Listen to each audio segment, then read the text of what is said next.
Padahal dia ada begitu dekat, siap selalu menuntun langkah kita.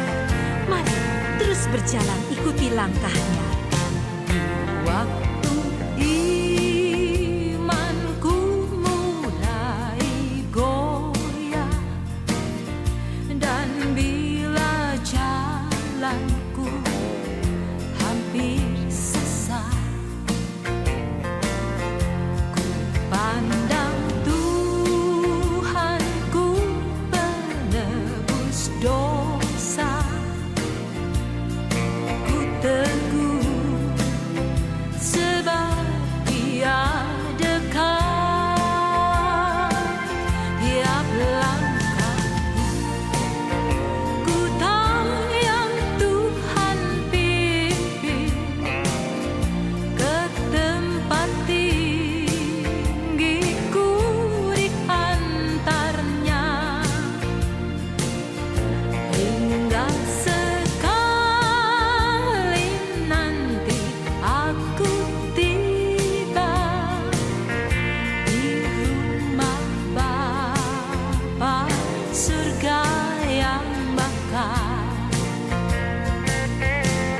Di dalam Tuhan saja harapanku, sebab di tangannya sejahtera. Bukannya Yerusalem yang baru, kota Allah suci mulia. Tiap langkahku ku tahu yang Tuhan pimpin ke tempat tinggiku dihantarnya, hingga sekali nanti aku tiba di rumah Bapa surga yang bakal. Di rumah Bapa surga yang bakal.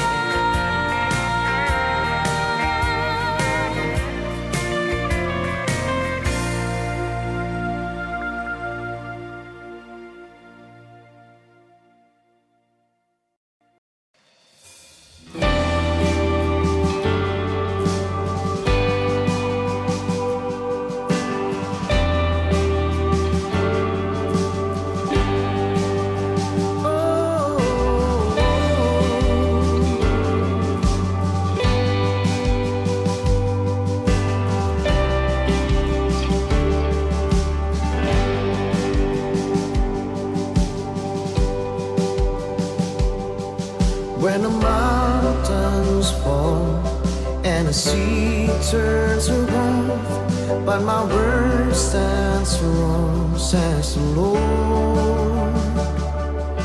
When the world gets tough, filled with broken hearts, but my love won't fail, says the Lord.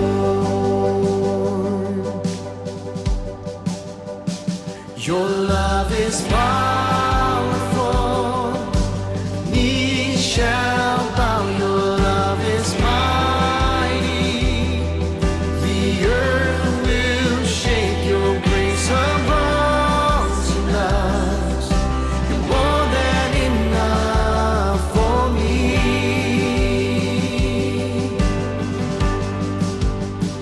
Jesus, you're able to break every chain. Our lives in your hands, you're in control. Grace overflows in us, you're more than enough for me.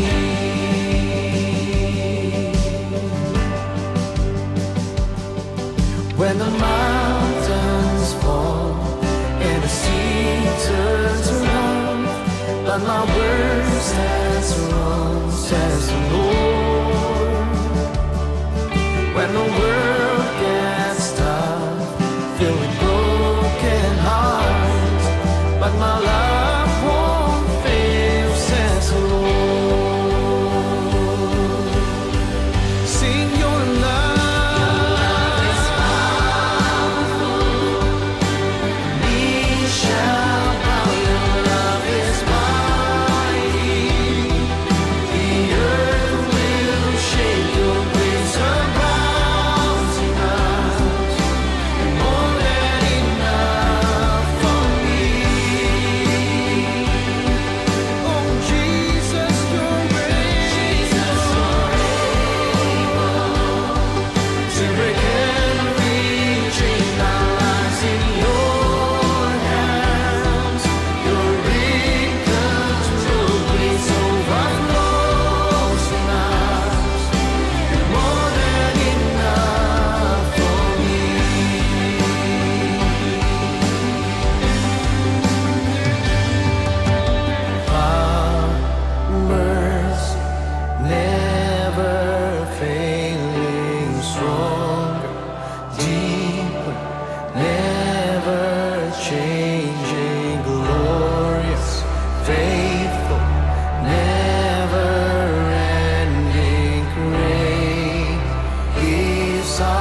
dalam hidupku.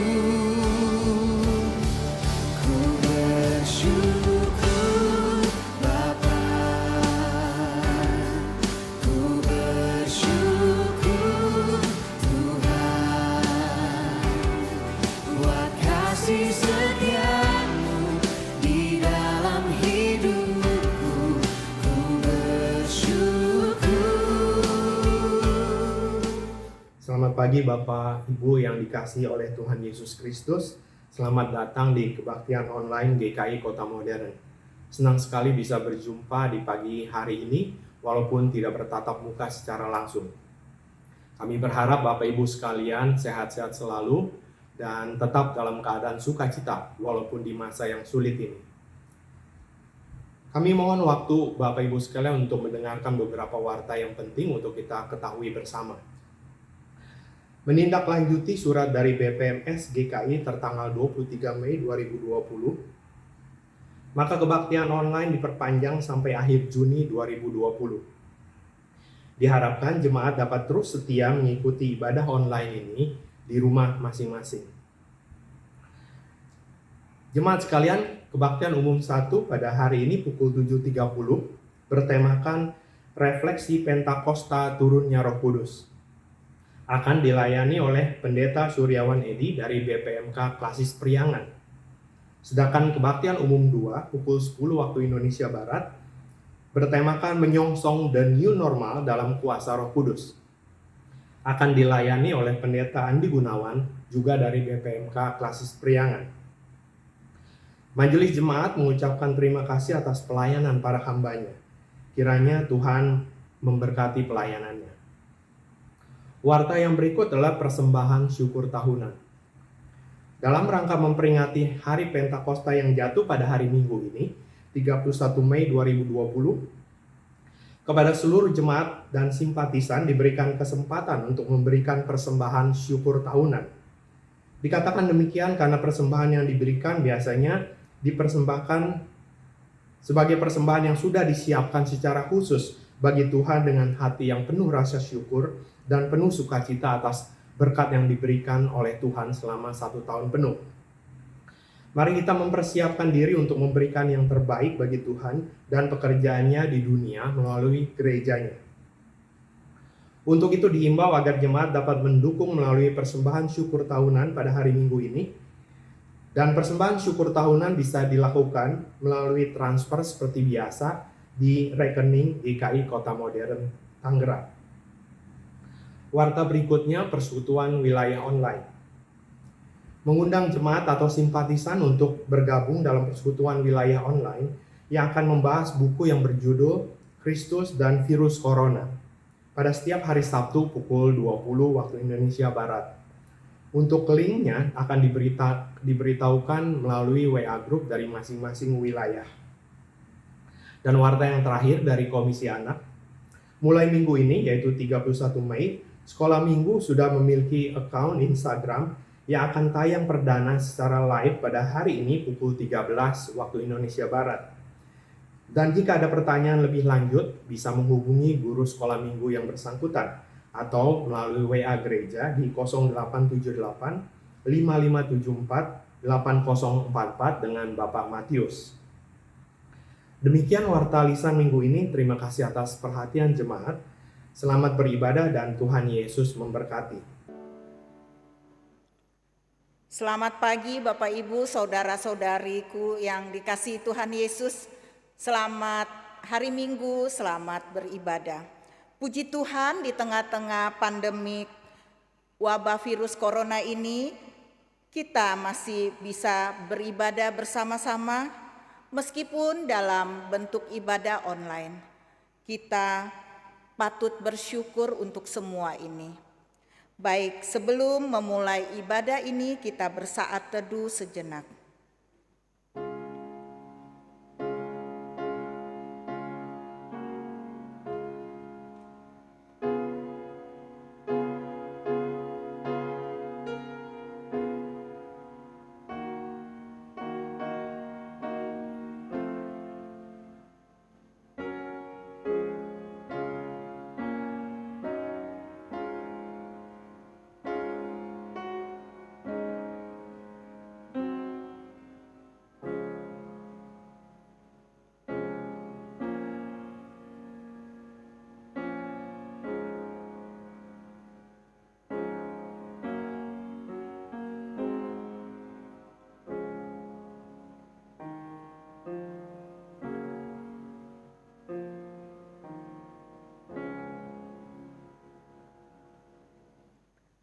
Memuji Tuhan, bagi hormat bagi Allah Bapa.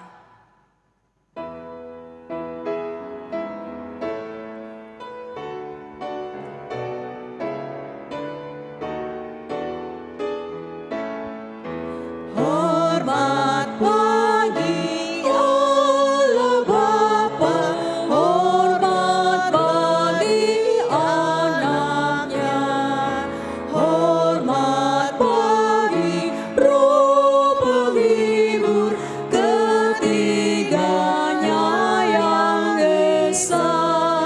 Haleluya, haleluya, ketiganya yang esa. Hormat bagi Kristus Tuhan, kalah jadi manusia. Hormat bagi Raja Gereja, Juru Selamat dunia.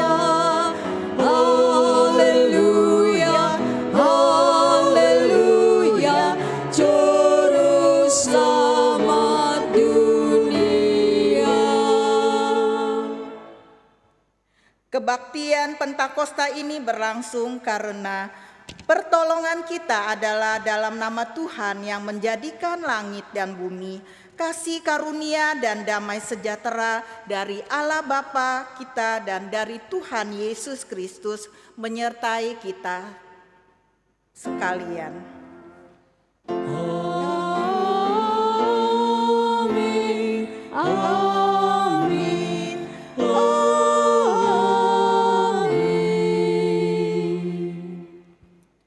Nas pembuka diambil dari kitab Mazmur pasal 104 ayat 30 dan 31. Demikian firman Tuhan. Apabila engkau mengirim rohmu, mereka tercipta, dan engkau membaharui muka bumi, biarlah kemuliaan Tuhan tetap untuk selama-lamanya. Biarlah Tuhan bersuka cita karena perbuatan-perbuatannya. Mari Bapak Ibu, Saudara-saudari sekalian, kita meresponi ayat tersebut dengan memuji Tuhan. Bangunkan jiwaku yang lesu.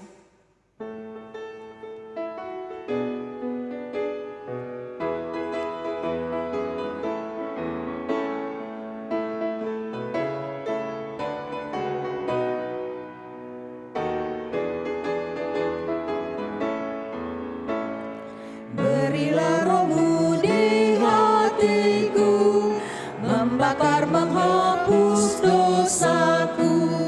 Kuasa anugerahmu bekerjalah, bangunkan jiwaku yang lesu. Bangunkan jiwaku yang lesu. Bangunkan jiwaku yang lesu. Roh Kudus datang dan berkuasalah. Oh, bangunkan jiwaku yang lesu. Berilah roh kebangunanmu, agar supaya ku senanglah. Beri kuasa kemenangan. Oh, bangunkan jiwaku yang lesu. Bangunkan jiwaku yang lesu. Bangunkan jiwaku yang lesu. Roh Kudus datang dan berkuasalah. Oh, bangunkan jiwaku yang lesu. Mari kita memasuki pengakuan dosa.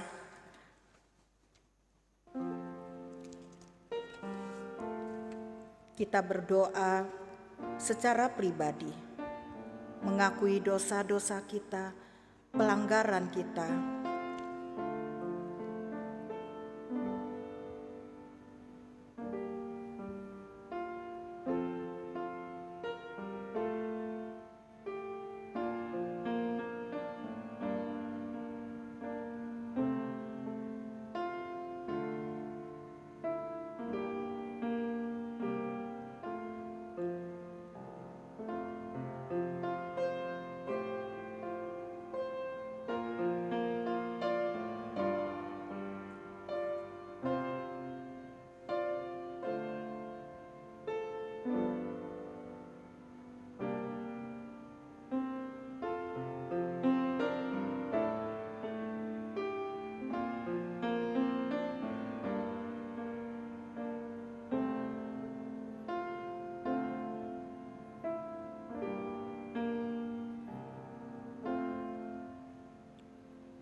Bapa yang penuh kasih, kami sungguh bersyukur dan mengucap syukur atas anugerah-Mu yang Engkau senantiasa berlimpah untuk kami. Kami bersyukur di tengah-tengah kesulitan kami, Engkau tetap mengasihi kami, memberi berkat, menganugerahkan kami untuk pagi hari ini diberi kesempatan boleh berjumpa dengan Engkau di dalam ibadah ini ya Bapa. Tuhan, saat ini kami boleh datang dengan hati yang gentar. Kami mau mengakui semua perbuatan kami yang tidak sesuai dengan kehendak-Mu ya Bapa. Tuhan, ampuni kami ya Bapa. Ampuni atas segala kesalahan, pelanggaran, dan dosa-dosa kami ya Bapa. Ampuni kami, seringkali juga kami mengecewakan Engkau, mendukakan Engkau ya Bapa. Ampuni kami, sehingga pada pagi hari ini kami semua dilayakkan untuk berjumpa dengan Engkau melalui firman yang disampaikan oleh hamba-Mu. Terima kasih ya Bapa yang baik, kami mengucap syukur hanya di dalam nama Tuhan Yesus Kristus. Amin. Kita menaikkan pujian penyesalan.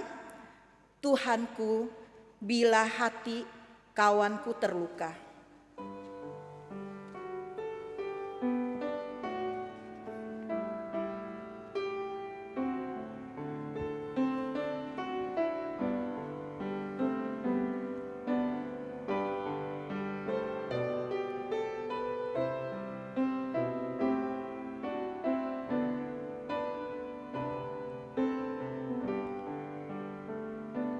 Tuhanku, bila hati kawanku terluka oleh tingkah ujarku dan kehendakku jadi panduku, ampunilah.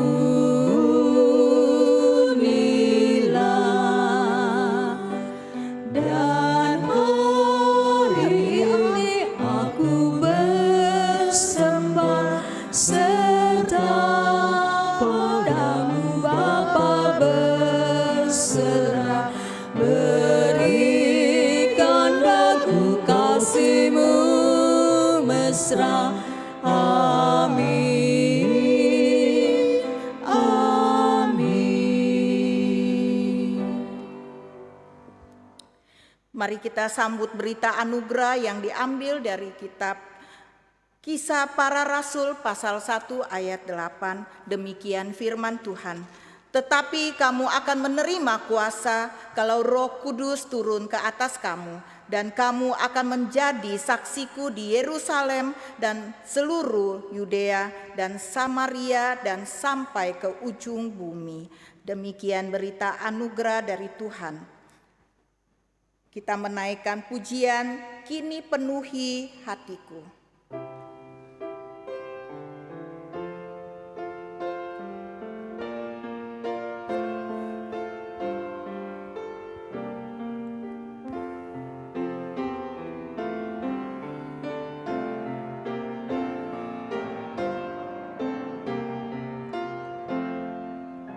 Roh Kudus penuhi daku dan sinari hatiku, lenyapkan kuasa yang gelap, ganti dengan terang tetap. Penuhilah Yesus, penuhilah daku, mulia kuasa Roh Kudus kini penuhi hatiku. Bagai rusa yang dahaga, ku rindukan Ramaku. Mohon sumber air hidupku terpancar di hati.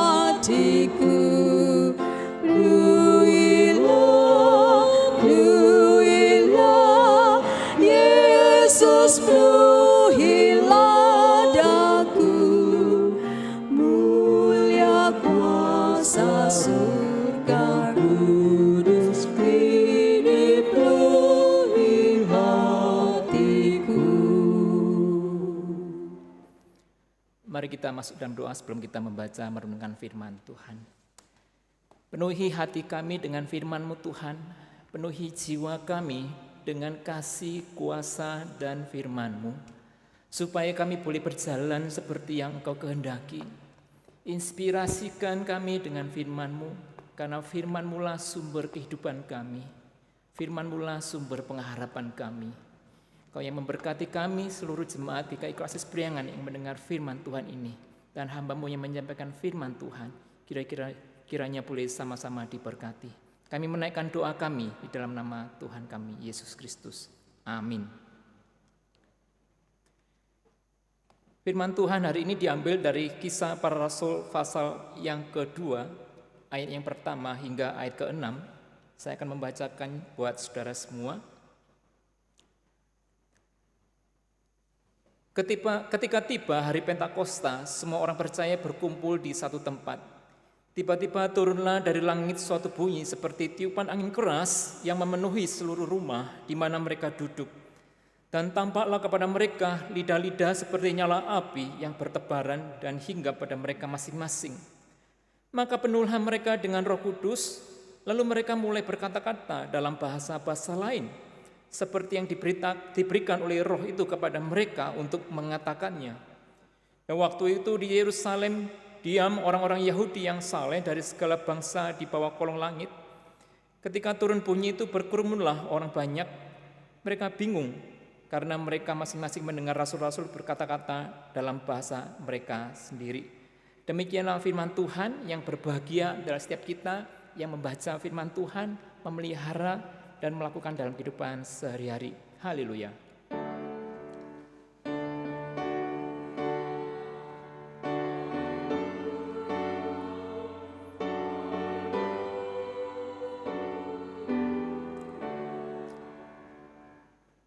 Selamat pagi saudara yang kasih Tuhan. Salam sejahtera buat kita semua. Saudaraku yang kasih Tuhan, tidak terasa sudah kurang lebih 2 bulan kita menjalankan ibadah secara online, dan beberapa hari raya gereja kita harus lakukan secara online, termasuk pada hari ini, hari Pentakosta di tahun 2020.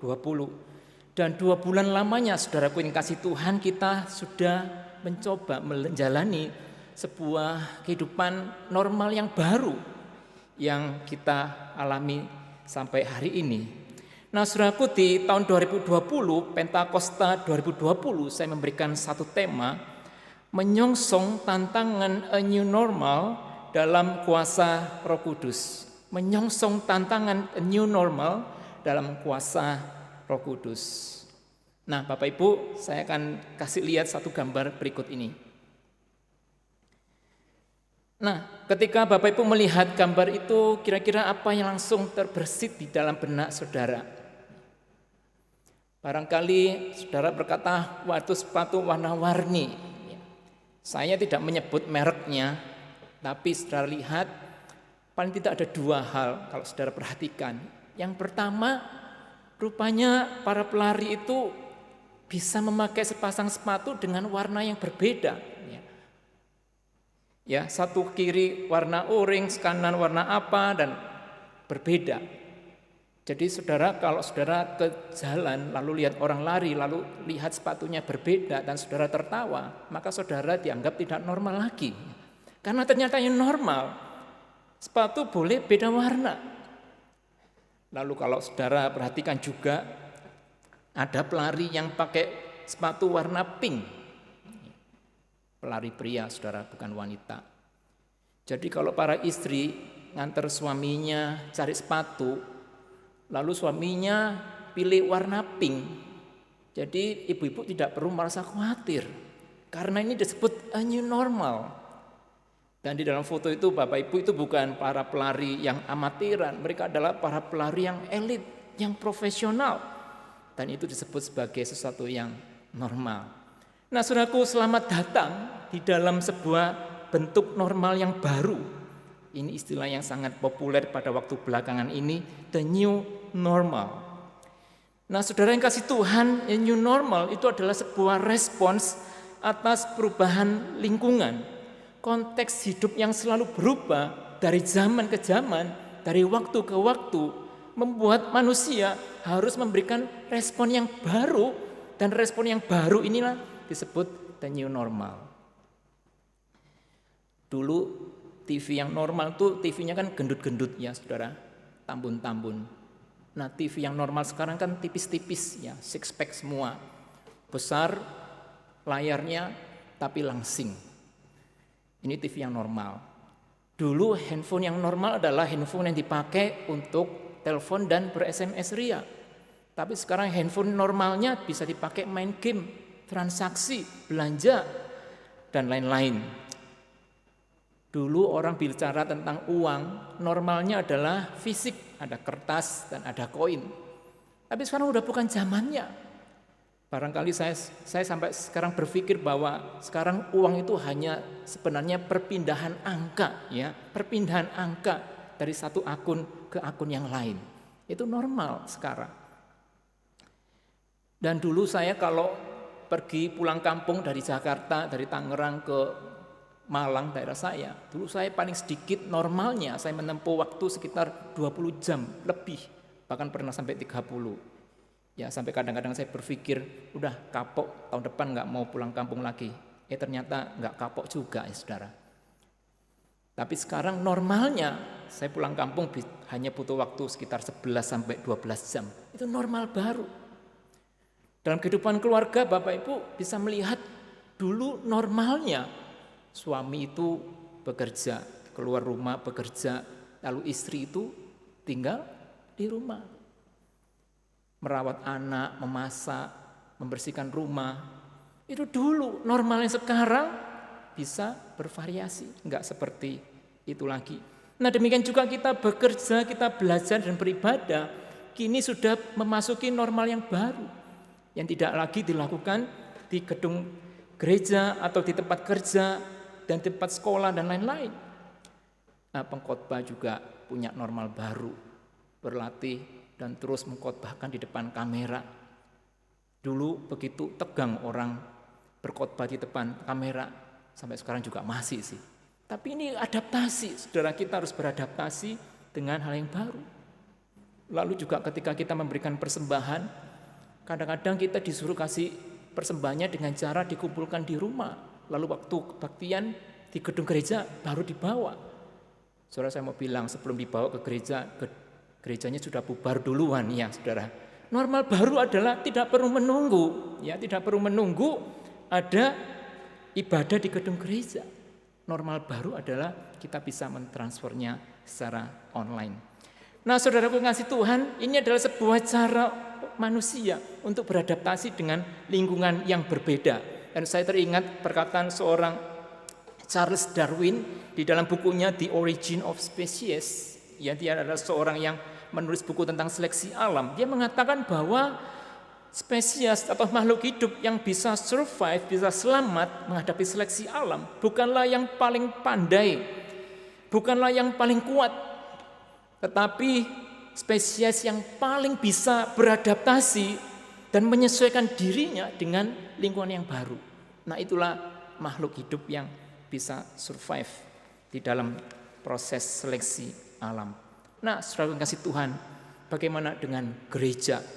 Gereja juga harus beradaptasi dengan normal yang baru. Gereja baik sebagai gereja secara keseluruhan, sebagai organisme, maupun gereja sebagai kita adalah individu-individu disebut sebagai gereja. Kita tidak imun, ya. Kita tidak imun, tidak kebal dengan perubahan lingkungan. Kita tidak membuat, Allah tidak membuat kita kemudian tidak bersentuhan dengan perubahan, tetapi kita harus beradaptasi. Ya, baik gereja secara secara kebersamaan maupun gereja dalam arti kita sebagai orang Kristen. Jika kita ingin survive di dalam kondisi yang terus berubah ini, maka kita harus beradaptasi. Nah, saudara yang kasih Tuhan, Pentakosta, saya mempelajari dan saya melihat bahwa di dalam peristiwa Pentakosta inilah para murid awal-awal ya gereja mula-mula itu beradaptasi dengan sebuah new normal ya.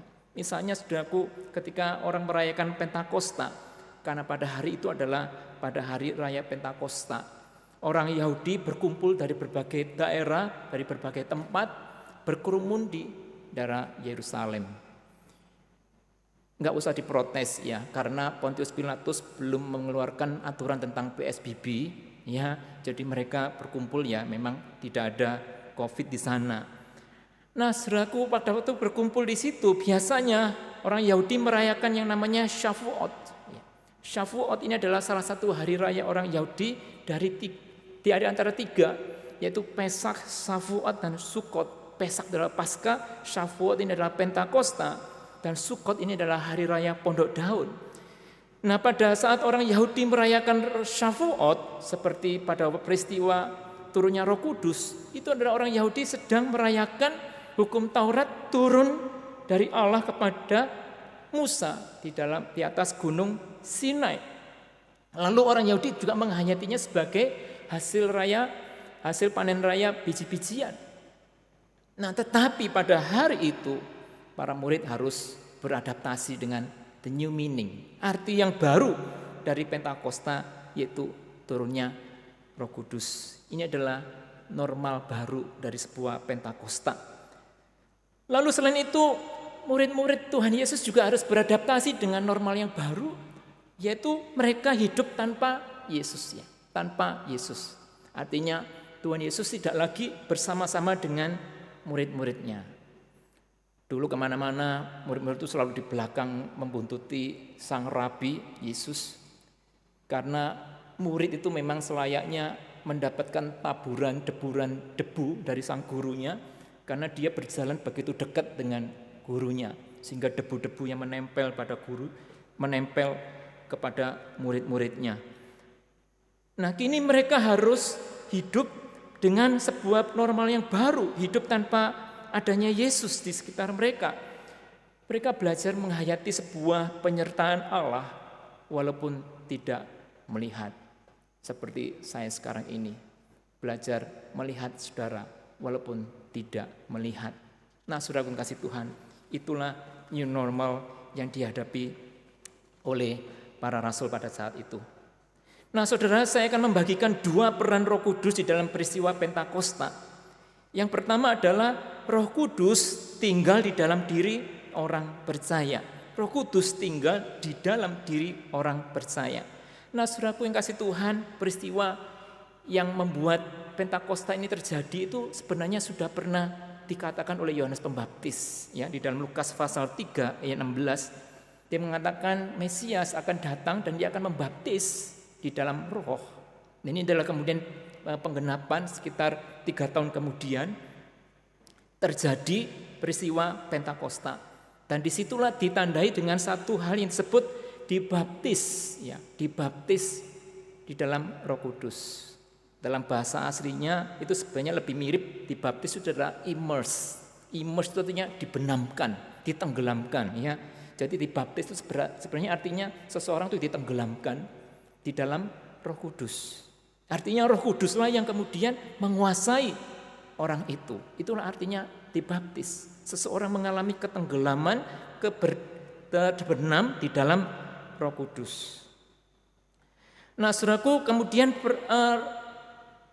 peristiwa Pentakosta ini dipakai sebagai momentum pernyataan Roh Kudus dan kuasanya oleh Allah kepada umat Israel pada saat itu. Roh Kudus adalah sebuah zaman yang baru di mana keberadaan Roh Kudus itu begitu nyata, begitu real, termasuk dalam hal kuasanya. Sehingga para murid ketika itu diliputi ketakutan. Mereka takut, mereka merasa cemas karena takut ditangkap, takut kemudian disiksa dan seterusnya. Tetapi Roh Kudus, mereka sudah terbenam, tenggelam di dalam Roh Kudus, dan mereka punya namanya kuasa yang membuat mereka bisa memiliki keberanian. Nah, saudara kasih Tuhan, kuasa dan penyertaan Roh Kudus baik di dalam kehidupan normal yang lama maupun normal yang baru, itu perlu kita hayati. Karena Roh Kudus yang sama yang turun di dalam diri para murid, itu pula Roh Kudus yang sudah tinggal di dalam hati kita. Nah, saudaraku kasih Tuhan, Kita tahu bahwa pada saat ini pandemi COVID-19 ini saudara telah berhasil membangkitkan rasa khawatir, rasa takut dan cemas bagi banyak orang. Dan saya kira juga orang Kristen tidak terkecuali mengalami ketakutan. Bukan hanya masalah kesehatan, tetapi bayang-bayang dari krisis ekonomi sudah terpapar dan terpancang di depan mata. Dan betapa banyaknya kita setiap hari dipapar dan dibombardir dengan berita-berita negatif tentang kondisi dunia. Saudara yang kasih Tuhan, ada saatnya sebenarnya kita perlu dengan sengaja untuk membatasi diri kita, asupan logika kita dengan hal seperti itu. Karena semakin sering kita mengkonsumsi hal itu, semakin kita dipengaruhinya. Ada pepatah mengatakan, you are what you eat. Apa yang engkau makan, itulah yang membentuk engkau. Dan ini tidak hanya berlaku untuk makanan jasmani, tetapi apa yang sering kita konsumsi dengan pikiran kita, itulah yang membentuk kita. Jadi semakin kita mengkonsumsi hal yang membuat kita khawatir, kita akan menjadi khawatir. Nah, tetapi hari ini saya mengajak saudara-saudara untuk melihat dan mengarahkan hati kita kepada Tuhan, pada Roh Kudus. Kita sudah ditenggelamkan di dalam Roh, kita sudah dibaptis di dalam Roh. Dan Roh itulah punya dinamit, punya kuasa. Itu yang seharusnya lebih menguasai kita daripada segala macam kekhawatiran kita. Meskipun kekhawatiran itu sebagai sesuatu yang wajar secara manusia kita, tapi jangan kita dikuasai olehnya. Saudara yang kasih ke Tuhan, yang kedua yang saya mau bagikan adalah peran Roh Kudus di dalam memberikan tantangan yang baru. Roh Kudus tidak hanya menyatakan penyertaan kepada para murid, tetapi dia juga memberikan tantangan baru, the new challenge. Ya, tantangan baru dalam bentuk apa? Dalam bentuk mereka harus bermisi. Dikatakan di dalam Kisah 1 ayat 8, engkau akan menjadi saksiku di Yerusalem, Yudea, Samaria, hingga sampai ke ujung bumi. Kita orang modern yang membaca ayat itu mungkin kita merasa biasa-biasa saja. Tapi bagi orang-orang Yahudi pada zaman itu, membaca ayat itu terdengar aneh sekali. Kenapa aneh sekali, saudara kasih Tuhan? Karena orang-orang Yahudi pada saat itu termasuk murid Yesus sendiri, itu punya tantangan tersendiri ketika mereka mau menginjakkan kaki mereka di rumah orang non-Yahudi. Nah, sekarang bagaimana bisa memberikan saksi tentang Kristus kalau interaksi sosial itu begitu dibatasi? Saudara ingatkan peristiwa tentang Rasul Petrus disuruh untuk mengunjungi rumah Kornelius. Sampai 3 kali Tuhan kasih penampakan tentang hewan-hewan najis turun dari langit. Lalu di hadapan Kornelius pun dia masih mengatakan betapa besarnya larangan orang Yahudi untuk menginjakkan kaki di rumah orang non-Yahudi. Walaupun Kornelius ini adalah seorang proselit, seorang non-Yahudi yang sudah memutuskan untuk menjadi penganut agama Yahudi. Tetapi ternyata hambatan atau tembok yang memisahkan antara orang Yahudi dan non-Yahudi itu begitu besar. Dan disinilah Roh Kudus memberikan satu tantangan baru. Dia mengatakan, sekarang Tuhan tidak lagi memandang suku bangsa. Di hadapan Tuhan, semua suku bangsa itu sama. Ini enggak mudah, saudara kasih Tuhan, betapa besar tantangan Rasul Petrus masih harus memberikan klarifikasi kepada murid-murid yang lain ketika murid-muridnya mempertanyakan tentang Rasul Petrus yang menginjakkan kaki di rumah orang non-Yahudi. Demikian juga kita melihat perjuangan Rasul Paulus, bagaimana dia mendapatkan penentangan yang cukup keras ketika dia melayani orang-orang yang non-Yahudi. Nah, saudara yang kasih Tuhan, tantangan a new normal adalah bahwa orang Yahudi sekarang kalian harus punya satu normal yang baru, yaitu hiduplah berdampingan dengan orang-orang yang bukan sebangsamu. Nah, saudaraku, ini yang pernah dijanjikan dulu. Jauh ribuan tahun sebelumnya Tuhan pernah mengatakan kepada Abraham, Abraham, aku kasih kau berkat, tapi kau juga harus jadi berkat bagi segala suku bangsa. Melalui engkau semua bangsa di bumi diberkati. Nah, ini adalah satu penggenapan dari janji Tuhan kepada Abraham. Nah, saudaraku kasih Tuhan, itulah tantangan yang harus diambil oleh murid-murid Yesus. Tantangan baru, normal baru yang harus mereka jalani. Beberapa waktu yang lalu saya mengikuti seminar online yang diadakan oleh Bilangan. Seminar ini ya sekarang orang sudah semakin banyak bikin seminar-seminar online, salah satunya oleh Bilangan ini. Dan dia mengadakan sebuah seminar dengan satu tema 7 tantangan gereja di masa pandemi COVID-19 dan solusinya. Nah, saudaraku, dia membeberkan tentang gejala-gejala atau tantangan-tantangan yang ada. Misalnya saudara, kita sudah mulai melihat pertama jemaat pindah, ya, semakin banyak jemaat pindah dari satu tempat ke tempat yang lain, satu gereja ke gereja yang lain. Ya, kita mengalami kekurangan viewer barangkali di dalam channel atau kanal YouTube kita.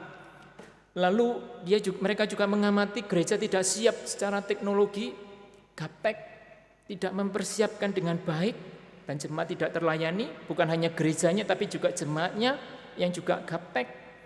Lalu tantangan lain adalah jemaat merasa tidak engage dengan hamba Tuhannya karena tidak ada interaksi fisik antara jemaat dengan pendetanya, hamba Tuhannya. Lalu masalah finansial. Pada waktu itu diadakan langsung survei dan dikatakan kalau kondisi pandemi ini terus berlangsung selama di bawah nggak sampai 6 bulan, maka gereja udah nggak bisa memenuhi lagi kebutuhan finansialnya. Lalu kemudian sekolah minggu terabaikan, orang pada mikirin kebaktian untuk dewasa, lalu pelayanan anak-anak terabaikan, lalu penginjilan tidak lagi juga menjadi prioritas. Lalu ada lagi tantangan bahwa sebagian hamba Tuhan merasa tidak dibutuhkan. Ya. Para juantau, lalu orang-orang yang juga sebagian yang mengalami kelemahan di dalam hal teknologi. Ini mengalami dikatakan sampai ada semacam krisis kepercayaan diri. Nah, saudaraku yang kasih Tuhan, ini tantangan yang dialami oleh gereja kita sebagai orang-orang percaya. Dan bukan hanya itu, saudara, kita juga sebagai individu-individu, kita bikin bisnis, jalankan usaha, juga mengalami tantangan. Nah, seperti tadi saya katakan, Tuhan tidak membuat kita itu kebal dengan berbagai macam pandemi yang ada di sekitar kita. Tapi Tuhan memberikan kita Roh Kudus, kuasa untuk kita menjalani tantangan baru, normal baru.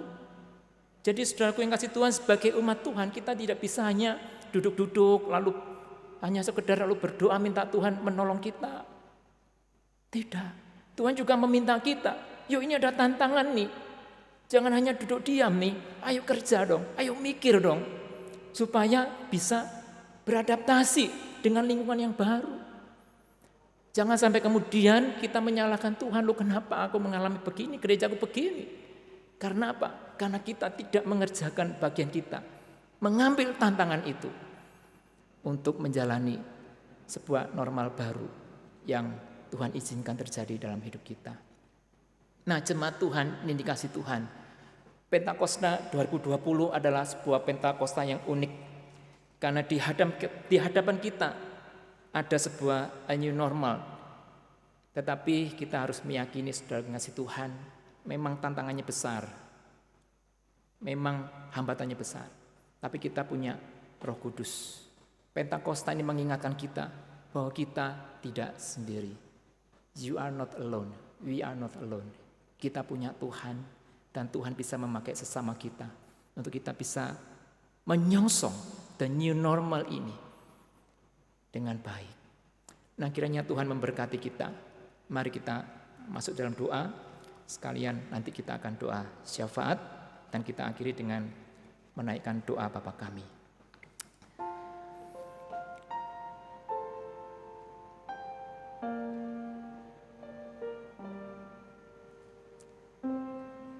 Terima kasih Tuhan untuk peristiwa Pentakosta.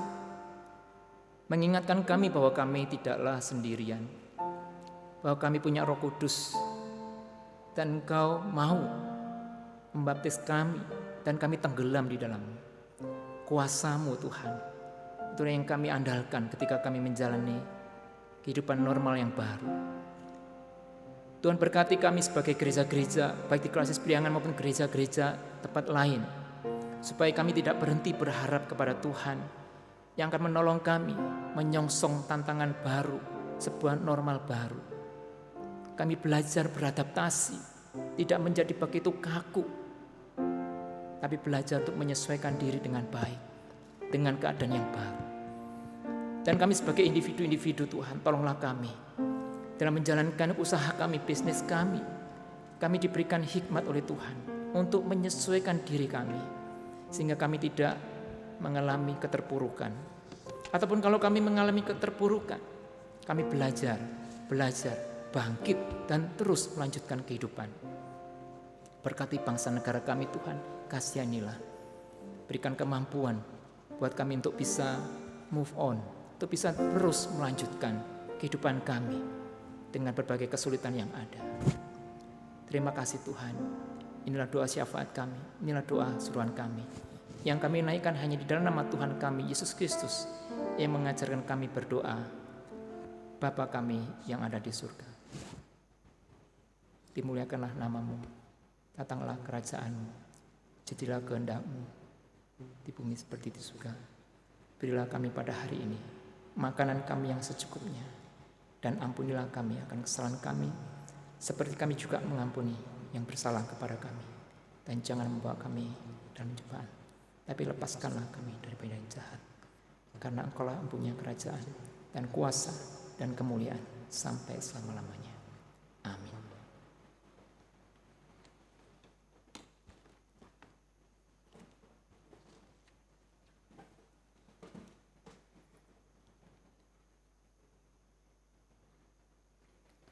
Pengakuan iman rasuli. Marilah kita bersama dengan umat Allah di masa lalu, masa kini dan masa depan, mengingat pengakuan pada baptisan kita menurut pengakuan iman rasuli.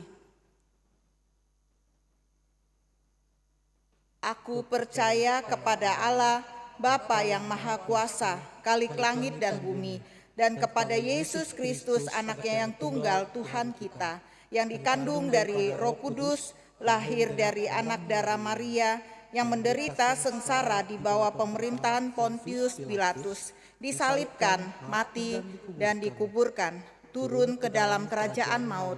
Pada hari yang ketiga, bangkit pula dari antara orang mati, naik ke surga, duduk di sebelah kanan Allah Bapa yang Maha Kuasa, dan dari sana Ia akan datang untuk menghakimi orang yang hidup dan yang mati. Aku percaya kepada Roh Kudus, gereja yang kudus dan am, persekutuan orang kudus, pengampunan dosa, kebangkitan orang mati, dan hidup yang kekal. Amin.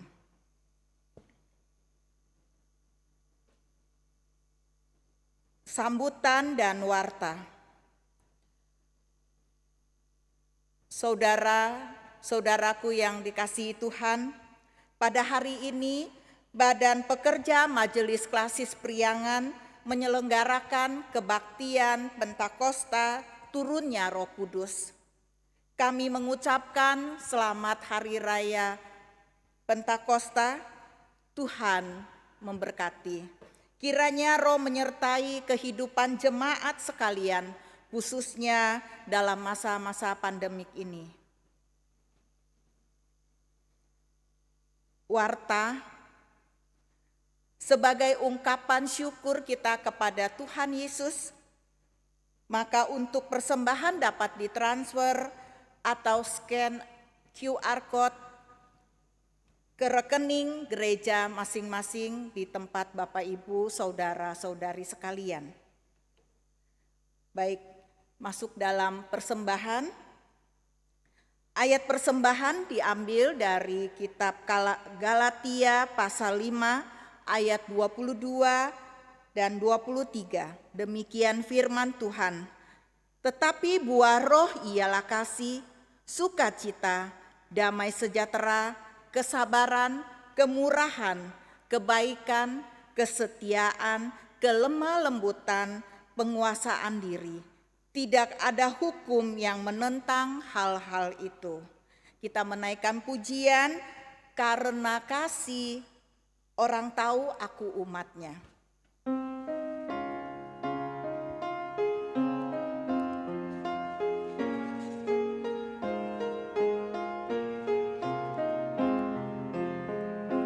Kita bersatu di dalam Roh Tuhanku. Kita bersatu di dalam Roh Tuhanku. Mohon Roh Kudus pimpin gar kita bersatu.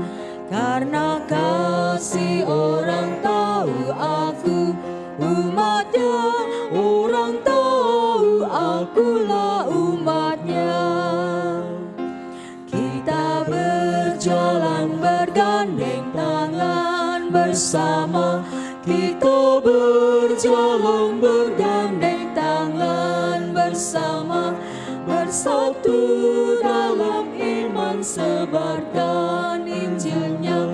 Karena kasih orang tahu aku umatnya. Orang tahu akulah umatnya. Mari kita doa persembahan. Bapa di dalam surga, kembali kami mengucap syukur atas anugerah-Mu. Terima kasih atas firman yang Engkau taburkan untuk kami ya Bapa. Biarlah setiap kami boleh menjadi pelaku firman-Mu dimanapun kami berada. Tuhan Yesus, saat ini kami menyerahkan persembahan kami ini ke dalam tangan Tuhan. Terima kasih ya Bapa atas kesempatan yang Tuhan berikan untuk kami boleh memberi persembahan ini. Sesungguhnya kami memberikan tidak seberapa apa yang Engkau berikan untuk kami. Kami sangat bersyukur ya Bapa atas penyertaan-Mu terus untuk kami. Terima kasih ya Bapa, pada kesempatan ini kami menyerahkan persembahan ini ke dalam tangan kuasa-Mu hanya di dalam nama Tuhan Yesus Kristus. Amin. Doxologi.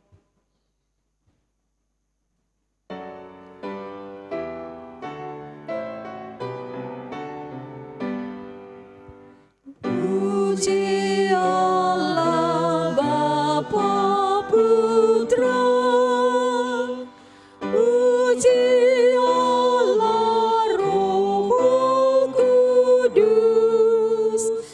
Ketiganya yang esa. Pohon selamat sumber berkat.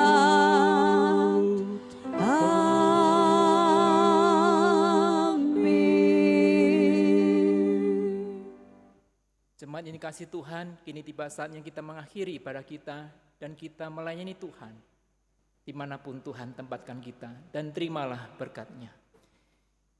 Kiranya kasih karunia dari Yesus Kristus dan anugerah yang berlimpah-limpah dari Allah Bapa, dan kiranya hikmat kuasa dari Roh Kudus menyertai saudara sekalian menjalani kehidupan normal baru dari sekarang sampai selama-lamanya, sampai Kristus datang kembali.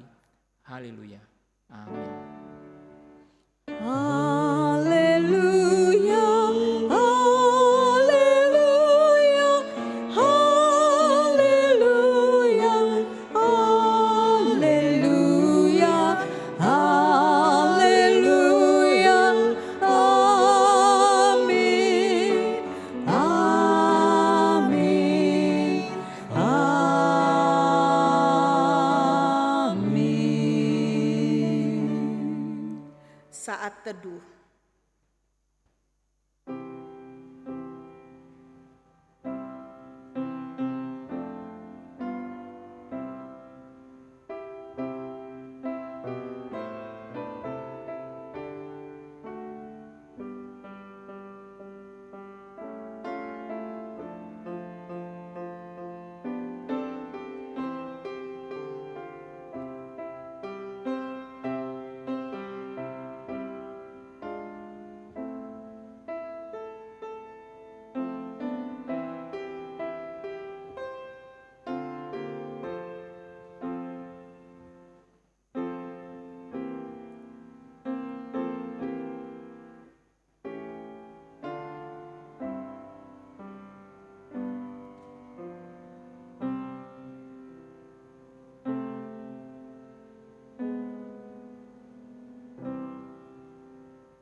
Kebaktian selesai, Tuhan Yesus memberkati Bapak, Ibu, Saudara-saudari sekalian.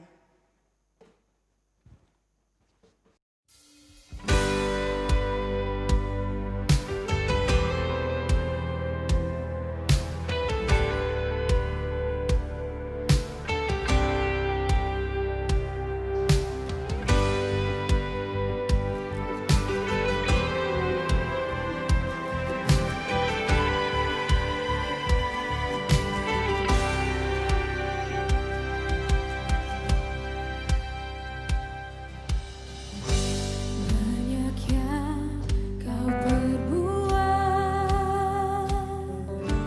di dalam hidupku, rancangan indahmu terjadi di hidupku. Bapa yang mengerti segala yang ku perlu, kasih-Mu sempurna nyata dan